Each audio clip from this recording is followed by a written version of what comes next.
Pahiran ng margarine ang bowl, paikot, hanggang gilid. Maglagay ng bread, hinati-hati ko lang to sa maliliit. Punuin. Ganyan po karami ang tinapay, hanggang top ng bowl. Tapos maglagay na ng milk. Hanggang sa umapaw sa tinapay ang milk. Kailangan po lubog. Lubog dapat ang tinapay. Ganyan po. Lagyan ng kaunting asukal, brown sugar para mas maganda ang kulay. Lagyan ng kaunting asin para mabalance ang lasa at tamis. Maglagay ng 2 egg. Haluin. Lagyan ng cinnamon powder. Maglagay ng condense.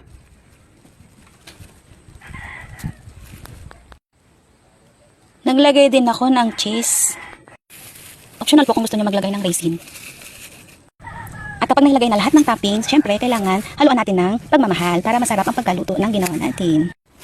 Meron ako dito kaldero na walang lamang tubig. Nilagyan ko lang ng patungan at dito ko ipapatong ang bowl para i-steam ng 30 minutes. Yan. Isa lang sa mahinang apoy at takpan.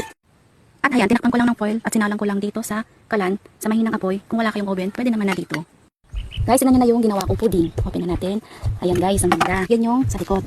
Ganda ng pagkaluto. Dapat mahinang apoy lang para ganyan ang kalalabasan. Luto na yun guys. Oh, gusto ko yan.